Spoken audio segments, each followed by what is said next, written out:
So this guy in the comment section that we're having a Bucky versus Magneto debate because in Marvel Rivals, Bucky and Magneto have dialogue together, and that sparked the debate. And basically, this guy, Mr. Knight, was saying, I'm not calling him out, just trying to clear up some misinformation.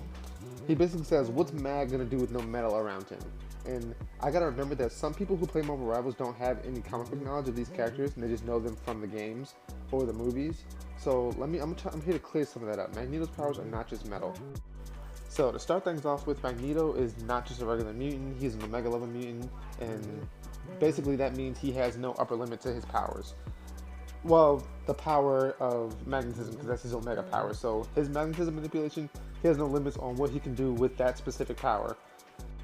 As Storm states right here in Storm and the Brotherhood, to be an Omega level mutant is to be without limits. So every Omega level that was on that list are without limits with their specific power set. For example, Storm, she's an Omega level weather manipulator. Iceman, he has temperature manipulation, negative temperature manipulation, and like I said, Magneto, magnetism manipulation. Those are their Omega powers.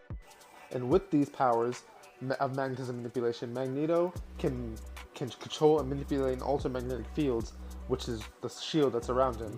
Also, this allows him to manipulate the electromagnetic spectrum, which is shown here. Dazzler, her powers is to convert sound waves and turn them into light. So how he turns her own power against her is basically he manipulates the photons and turns her power back against her. Here's a little backstory for this next feat that I'm about to show.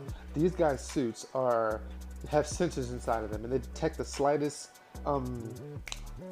change in magnetic fields. You can see, and they're very sensitive. If Magneto were to use his powers, the sensors would go off and they would release some sort of gas.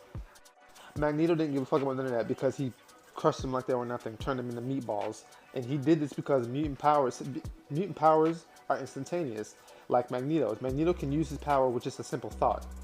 And that's how he was able to pull this off, because those sensors were very sensitive and they reacted very quickly, but Magneto reacted faster. Here's Magneto again alongside his daughter Lorna, who's basically him, just a lesser version of him. She's not as powerful as he is. But here is them fighting Nimrod, and they're increasing the magnetic field inside of Nimrod's body, which I think is cool. I love seeing Magneto and Lorna fight side by side. She's not as popular as he is, but I still like her. She's still cool, but yeah. They're increasing the magnetic field inside Nimrod's body. At the end of the day, Magneto's powers are more than just manipulating metal. He's not a fucking metal bender. He's much better than a metal bender. He can manipulate photons. He can manipulate the entire electromagnetic spectrum.